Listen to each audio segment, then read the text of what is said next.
examples, every like year more in candles elementary added, school. hopefully wisdom There were like, but I remember in second grade there was something called SRA reading. There was like you had to as we go read through a life. different, And I would certainly say, different you had to read so many things to get to the next level. I've always been part of who I am. I've always been one time, so I could be the first one to get to the gold level. I can think back to examples like I really think that's part of it. At the same time, I remember in second grade there was something called one of the things I've always reading. So I've been driven. Had to read is different, different respect. You had to read so many things to get to the next level. I direct style, staying in from. But I think what the biggest aspect of my leadership where I'm at now that I look back that has changed the most, I really think that's part of it. I really, at the same time, I've become one of the things I've always I've been driven when I'm direct, respectfully. It's always been always, but I've always even more so now. I'm all about data. I'm all about strategy, and I'm all about leadership where I'm at a business plan back that is. But even more so about especially dealing with humans, really people who are in organizations on that kind of intuitive aspect of when I'm working with people. And really, it's always been especially to what's even more so now. I'm all about data. I'm all about strategy, and that's been the biggest growth I think of my business plan. Well, but even more so, I keep saying this word. That's amazing. Because it truly is an evolution. I think that people are afraid to evolve sometimes, and that's what leads to the need for evolution, interior and exterior evolution of your mind. In a lot, and that's been the biggest growth. Definitely leadership. Because one of the things that I always do, and my work with leaders now, that's amazing.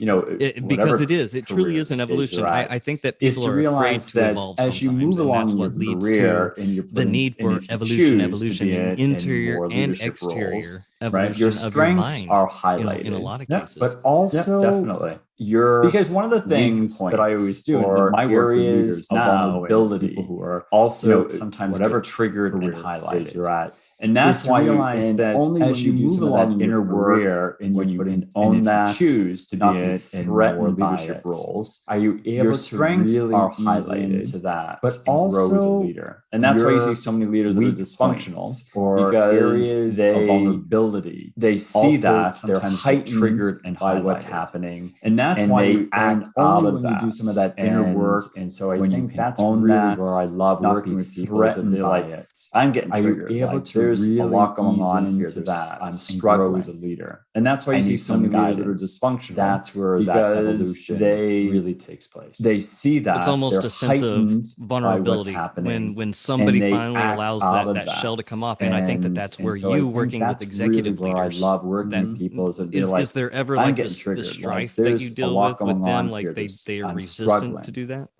I need some guidance. I think so. By the time they work with me or engage with me, they're open. You know what I mean? There's it's almost a sense of vulnerability when somebody finally allows that shell to come off. And I think that's where you working with executive leaders, excellence and the expertise. Is there ever like this strife that you deal with them? Like they are resistant to do that. So I think when I work with them, by the time they work with me or engage with me, I remember once you know what I mean. There's a sense that they're open. She said to me, usually, "What's the someone that if I hire really you to versus who they are, bigger firms that I know, excellence and the expertise. And I said the difference is really simple. They want to go deeper. First of all, they want to go deeper. My approach. So I think my mission I work with them. They're there. However, I remember one CEO when she was interviewing when you are aligned with your values, what's the difference? If I hire you aligned with one of the bigger firms that I know, areas of your life, and I said the difference is greatest success and impact.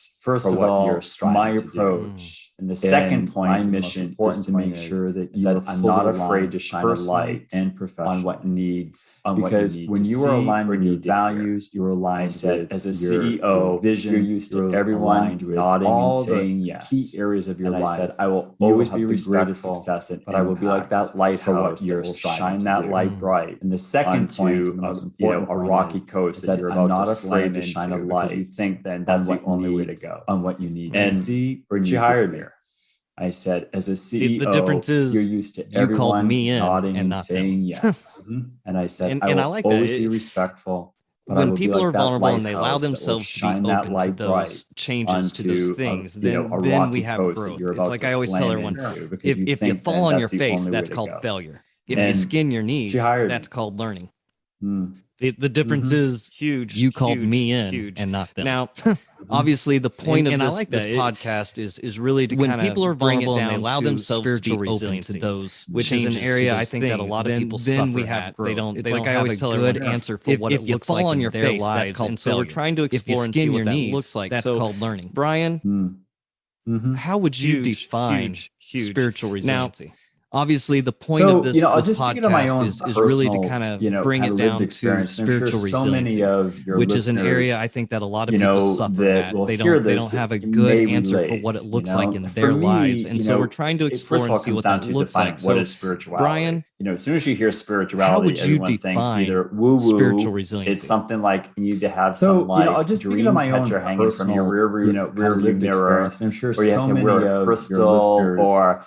It's like that, here's some lady coming in with gray hair with Birkenstocks talking about universe stuff. First of all, comes down burning to incense as you come in. Totally, you hear spirituality, everyone organized religion, woo-woo, which is what my mind need to have some dream catcher hanging from your rear view mirror. There was a sense of spirituality or church. It's like, but I really have to say, coming in with gray hair with Birkenstocks, talking about I am a firm believer, burning incense as you come in. Totally, spirituality is more than just religion, which is what my mindset was. And so all those other things of any kind to be a priest that draws you inwards to spirituality is beautiful. But for me, but I really have to say what fully happened was, internally. I am a firm believer. Listening, it is beyond that. I'm spirituality is more than just organized religion that is greater than yourself. And however all those other things, whether it's any God, kind of Allah, anything that draws you in, whatever it might be, higher being. But for me,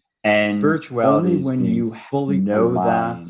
Internally. You're open to that with listening to that opens up the spirituality of being a sense of attuned your values, that there is how you treat something others greater than yourself, and however you choose to name are that, things that God, happen in your Allah, life, universe, sometimes whatever it might be, control being. But what's the lesson to learn only of that? when you sometimes know that's that something greater than ourselves trying to show us something. And that so spirituality is something that's of a sense of values. I think of one of the dangers that has happened with humanity are things that we try to in your life that spirituality into can't control organized religion. But what's or the lesson to learn? Particular way to that? do And something. Sometimes or a that's particular yoga than ourselves trying to show us something. It's expansive, and it's so expansive. Spirituality is something that's to be open to how that and defines you. I think one of the dangers that has happened with humanity is that we try to if you need a commercial, I got you. Spirituality. I appreciate it. We can talk after the show or into a absolutely. Way hey, to do so within the spiritual yoga, resiliency realm, there's times that you have to build it in yourself, but in your case, how that defines you have to build it in yourself and the leaders that you're working with all the time. So how do you do that? How do you build it? Hey, if you need a commercial, I got you, and your team. I appreciate it. So I think one of the most important things is, I've developed, I've evolved. So within the spiritual resiliency realm, when I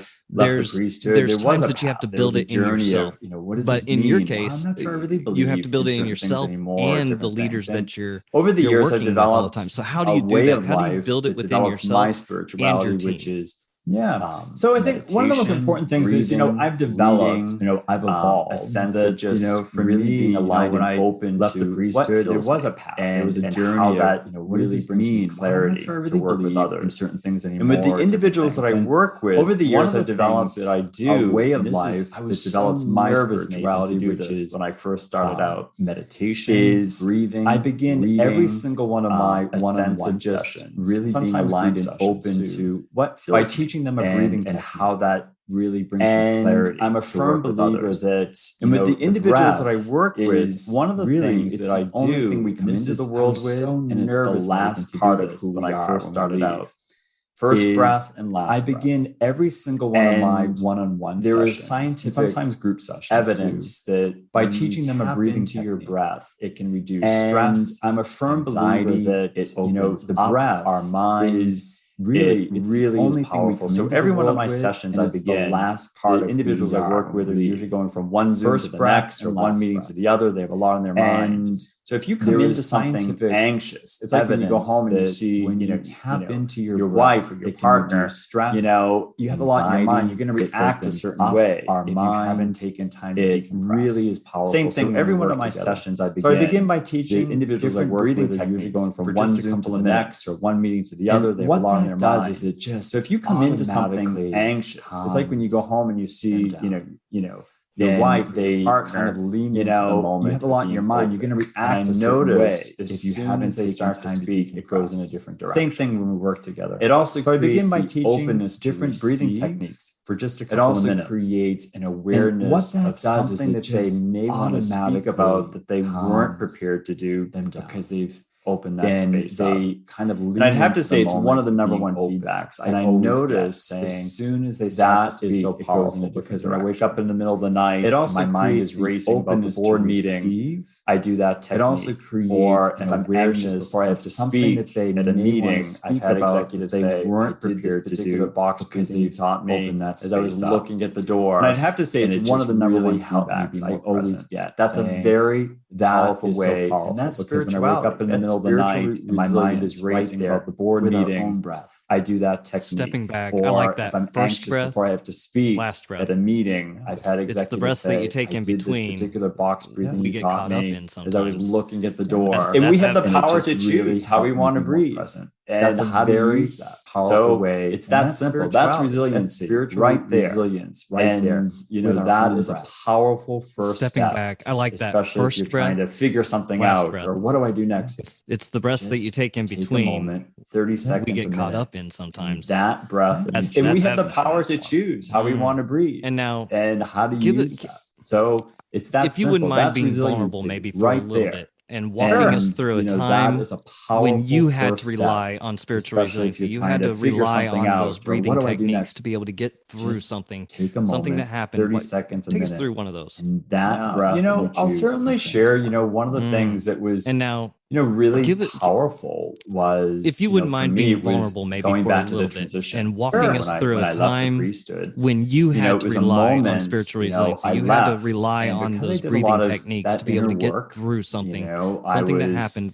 Mostly supported by individuals. I'll certainly share, one of the things that individuals that really powerful was, for me, it was going back to where they were at, but one of the things that was challenging was, it was a moment in New York City, I left, and on my second day, a lot of brand new job.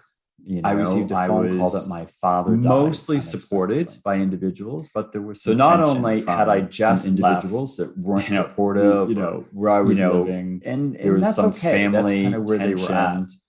But one of the things that was challenging was I left, which they were so kind and waiting a couple extra weeks for me on my brand new job. And I get a call in my office call that my father died and my dad died. So and I remember at that just moment, left, I had, to leave and go back where I was living. It was some family tension, really, and trust. Started a brand new job where they were so kind and waiting a couple extra weeks. I was in the right place, and I get a call in my office the second day. A sense now my mom is in Boston. I'm in New York. And I remember at that moment, I had, and I just had to leave and go back, really trust. And it was a sense breathing. Of really leading into that experience that I was where I needed trusting to be. That's where I was in the right place, and it was powerful because there was a sense now my mom is in Boston, I'm in New York, but I still felt vulnerable, and I just had to really. I was in a moment of transition, and just things were out there, but I knew breathing into that experience where I had to be, and trusting that's right. Where I needed to be. I cannot imagine and it was going powerful through so much change. It didn't shake in one my decision. Time period. But I still felt I've had some really wonderful discussions with people that have gone through stuff that have navigated through these, and it's really interesting because there's always these key points of and I had to hold on to when you get through, when you see the other side, just the release, going through so much change. In one, and I think that's very important for us to be able to understand is that you're not going to go through these all the time. I've had some really wonderful discussions with people that have gone through stuff, but I have to say, I'm so grateful, and it's really interesting because there's always these key points. I'm so grateful. Like when I see my dad the other time, just when you get through, when you see the other side, just the release. Like I really am, because it would have been. And I think that's very important for us to be able to understand is that you're not going to go through these all the time. I was leaving. Like, thank you so much, But I have to say, I'm so grateful. Like I really mean it. Like I'm so grateful. Like when I see my dad the other time, just like spiritually, I'll be honest, died at that moment after I left. I really am, because it would have been a lot more complicated. My dad had been a very successful. If it was the week I was leaving, like thank you so much, And there I am starting this whole new career, and I actually felt with his death at that moment in my life. I'm so grateful that happened. I actually felt spiritually, I'll be honest with you, at that moment as I transitioned into my new roles and different things. That my dad had been very successful. It really was amazing. I actually felt closer to him after his death himself, and there I am starting this whole new career. Do you see a little bit of your dad in the decisions that you make, or as you're helping people go through stuff? Do you see a little bit of your dad in it? I do. It's interesting. I do. And at certain times. It was amazing. And I can hear really was amazing. I can hear my dad's voice after his death, especially the word symbol.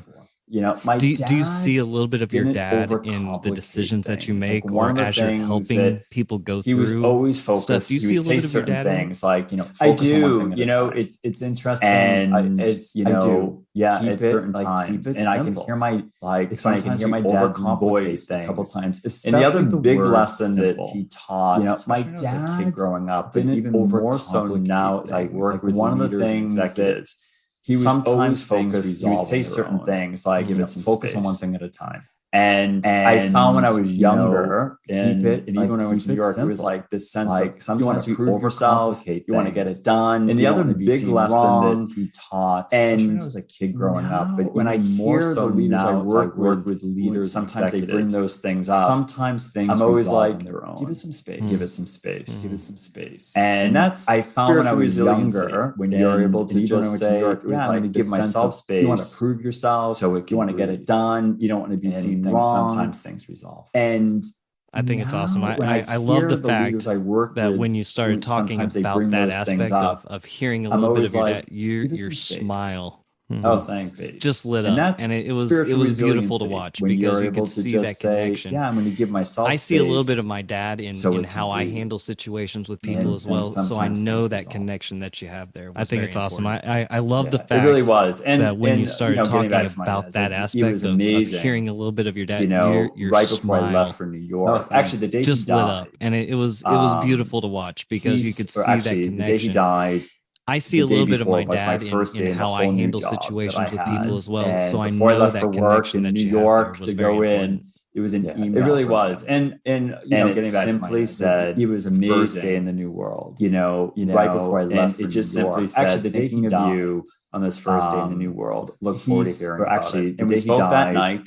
The day before was my first day in the whole new job that I had. And before I left for work in New York, just to know. It was an email from him. Wow. Well, hey, Brian, I ask everybody first day in the new world. Do you have any book recommendations that you can pass on to us? Thinking of you. Absolutely. So look for anyone, and we spoke that night, seeking a sense of like spiritual resiliency, or maybe struggling, or maybe it was my story is resonating because maybe you're looking to change a career. Hey Brian, I ask everybody this: you know what to do. Do you have any book recommendations that you could pass on to us? And her name is Gabrielle Bernstein. For anyone, Gabby Bernstein, she's a New York Times bestselling author. She's written 9 books of like spiritual resiliency, without a doubt, maybe struggling, or maybe highly recommend. My story is resonating. The universe has your back. Change a career, and the great gift of this book is there's an author that everyone needs to get beautiful methods in the book. Her name is Gabrielle Bernstein. She goes by Gabby Bernstein. She's a New York Times bestselling author. She's written 9 books. Struggling. With understanding something in your life, highly recommend, and to know that you're not alone is called The Universe Has Gabby Your Back. Illustrates those, and the great gift of this book is that personal stories there are beautiful methods in the book.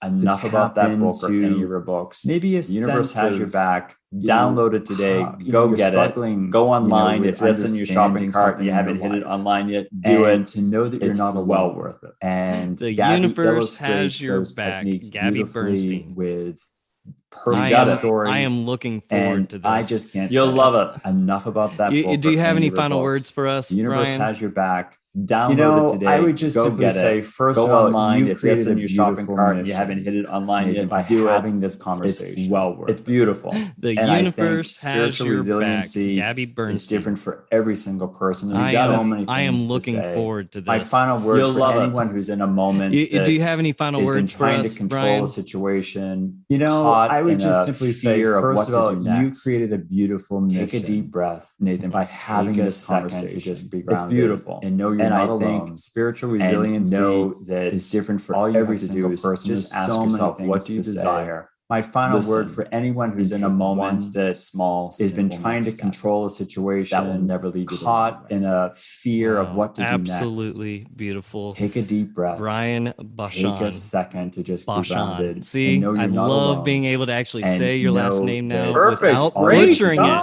it. Just Great ask yourself, job. what do you desire? It only took 40 minutes of an episode. So one small. Hey, today's episode is only possible thanks to my friend and producer G Frazier with 369sounddesign.com.